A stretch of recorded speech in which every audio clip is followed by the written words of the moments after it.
Hi CDA 96, it's me again. I'm here today to talk with you about temperaments. We are going to be talking about temperaments and temperament tendencies in this video today. So before we begin, I want to talk about what temperament is so you have a better understanding of it moving forward. So the term temperament is going to refer to a combination of tendencies that make up an individual's natural way of relating to people, relating to things, and relating to events. So it's going to connect to a lot of critical outcomes later in life, our relationships, our academic achievement, health. It can affect young children's moods and their emotions as they're growing up, how they react to different situations, how they approach new situations. It's going to affect levels of fear, frustration, disappointment, sadness. So it's very important to our work with young children, especially when we're considering challenging behaviors, because we want to understand what is a behavior that needs guidance and what is a natural temperament tendency that we are seeing displayed through behavior. So what I want you to understand as a result of this video is that most temperament tendencies are going to develop early in life, and they're going to influence the way children see and interact with their worlds in your care. So know that these temperament tendencies are shaped genetically, biologically, and also by environmental factors. So they can be expressed in different levels, strengths, durations, the amount of time that these temperament tendencies are happening. So they are fluid though, so they change depending on different factors. So the tendencies that we're going to talk about today have to do with activity level, reaction to the unexpected, attention and regulation, anger, irritability, and frustration, as well as exuberance, enthusiasm, and cheerfulness. So let's start from the top. Activity level. This one is one of the easiest things that we can see. Thinking of activity level, we're going to be thinking about how children express themselves with their bodies. So what is their intensity? Are they crashing into things, or are they kind of stepping softly?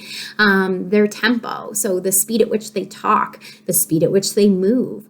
Vocal expression is here too. So do you have children who are yelling when they're so excited, or who are very soft-spoken all the time? So we look at activity level as one of the temperament tendencies later on in this video. Next, we'll talk about reaction to the unexpected. So here, this is wariness and caution that we display when we're faced with unfamiliar people, unfamiliar environments, unfamiliar objects. So we see this a lot with children who we label as shy, and we'll talk more about that. Then there's attention and regulation. So how long can a child stick to a task that they are doing? Can they regulate their own emotions, their own behaviors? Can they focus? Can they switch their attention? And then the last two are more social emotional. So when we talk about anger, frustration, and irritability, this is the level of sensitivity children have to the social and physical environment that will result in expressions of anger, irritability, and frustration. And then conversely, exuberance, enthusiasm, and cheerfulness. This is the enjoyment and the activities that we're doing. Can children take pleasure in pursuing and attaining their goals?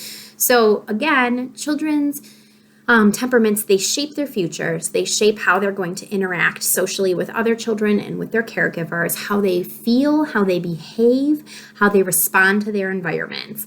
And depending on a child's temperament, children may respond in a variety of ways, and that's okay too. Temperament develops over time. So during the first few months of life, individual differences can be observed in infants, how they respond to attention and distress, how they react to frustration, how they control their impulses. And we know that the first 1,000 days of life happen very fast. Development is happening at a very fast rate in the first years of life. And we believe that temperament traits aren't set during infancy or toddlerhood. In fact, they stabilize around age 3.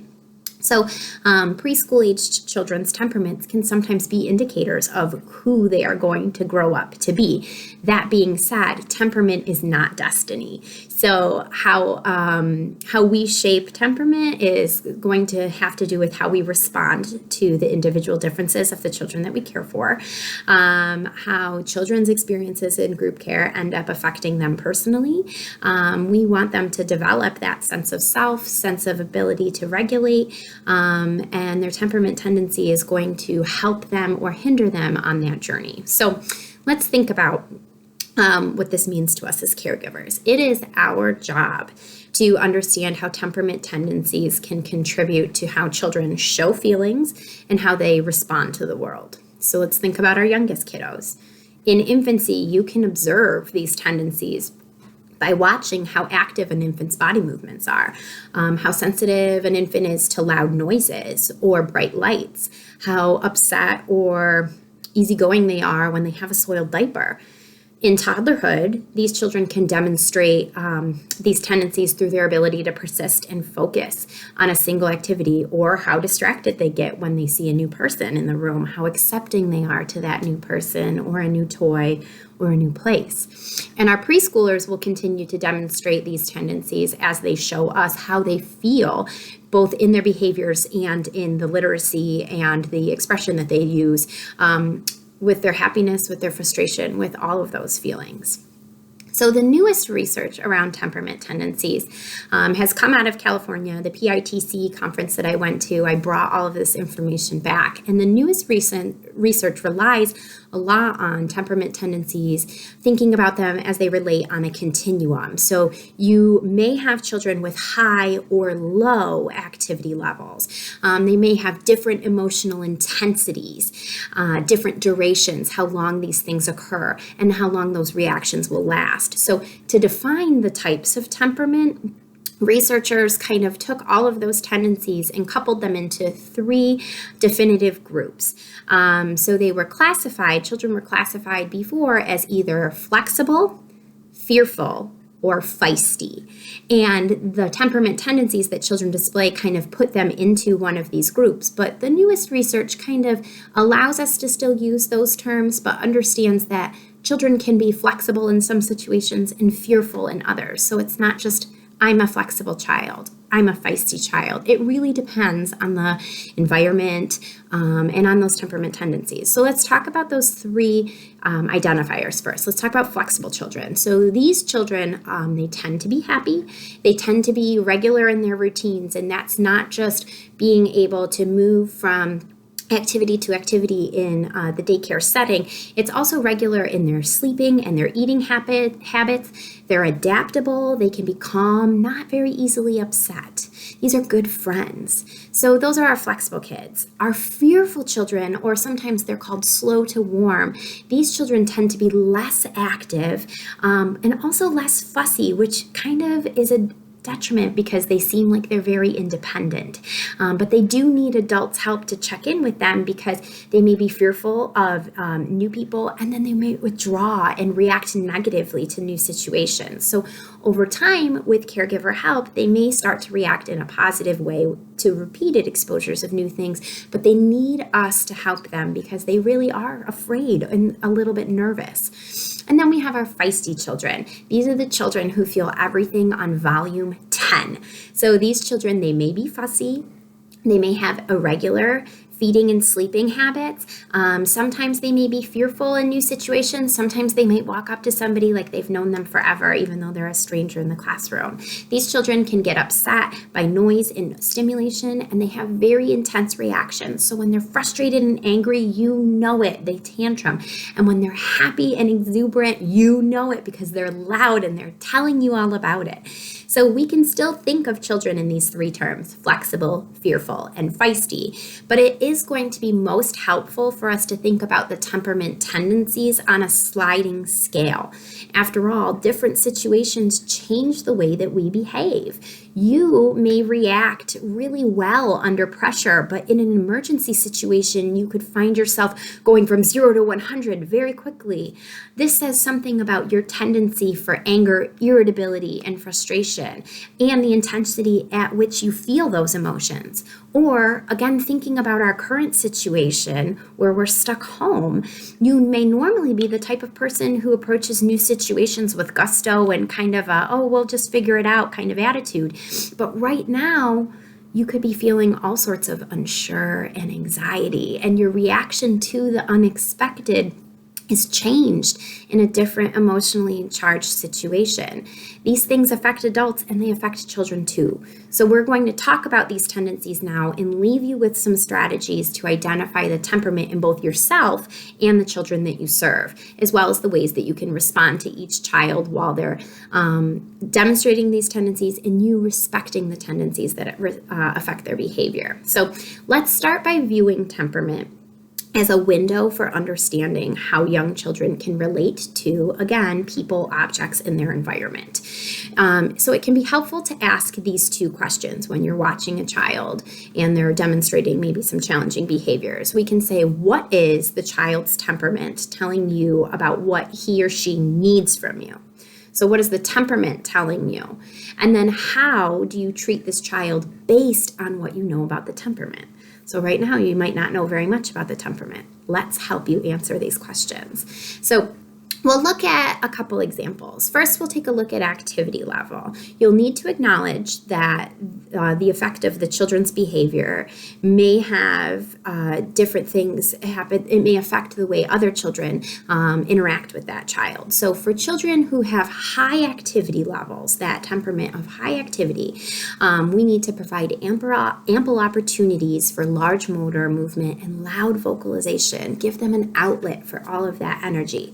But in that same vein, children can sometimes have a low activity level. So here, what we would need to do is acknowledge quieter children with more subtle communication. So instead of, all right, boys and girls, that doesn't work for everybody. So we might need to individually talk with those children, individualize that support for that child so they don't feel overwhelmed.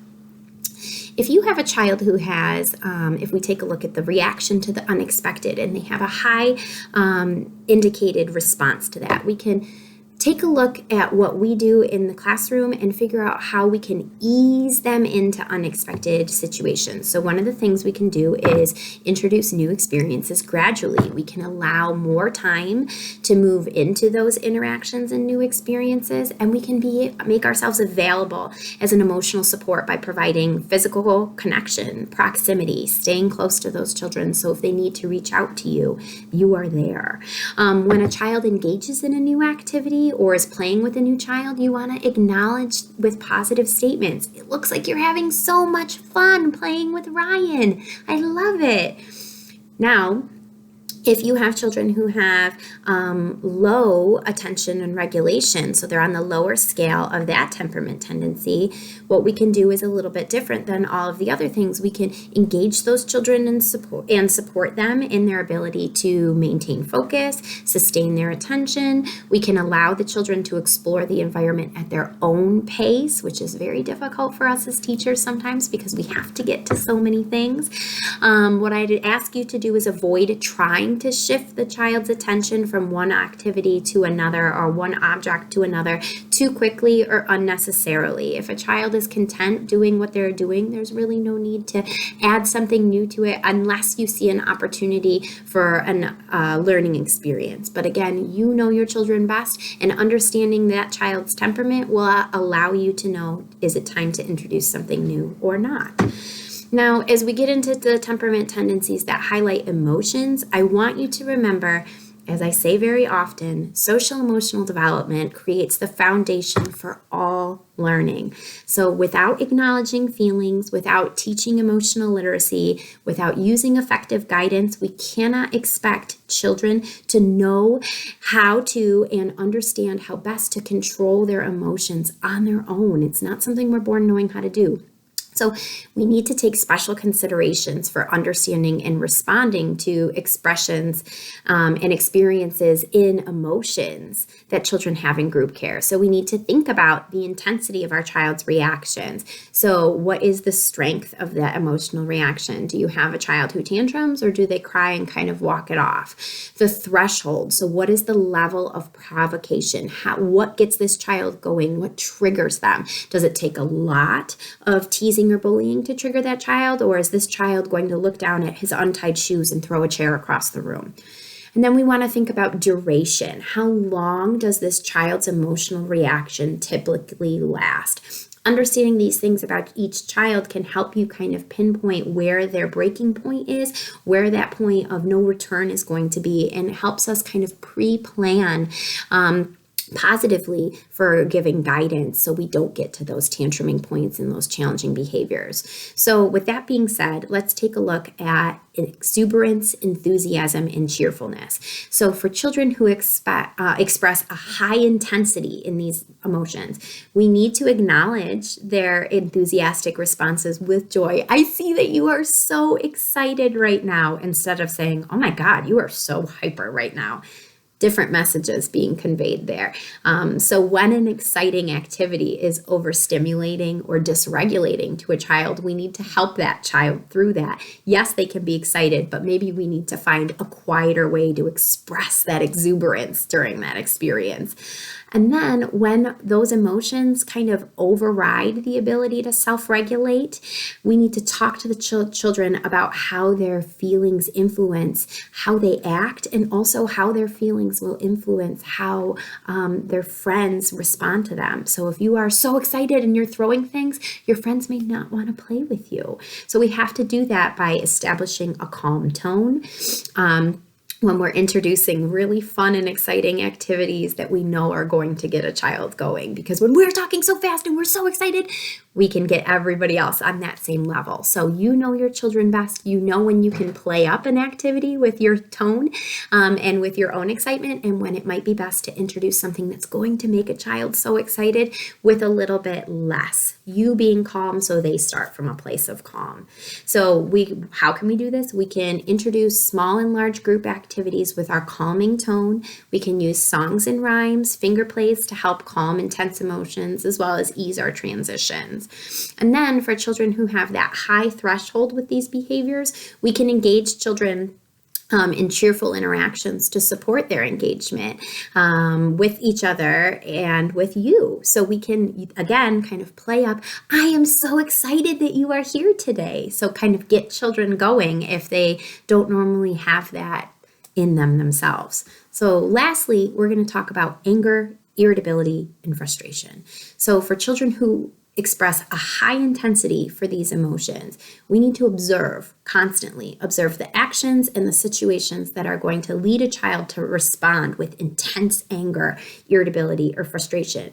When we can anticipate these emotions, we can help regulate them and kind of help guide children through them. How do we do that? Well, proximity. We make sure that we are emotionally and physically available to children. So if they need us, we are there.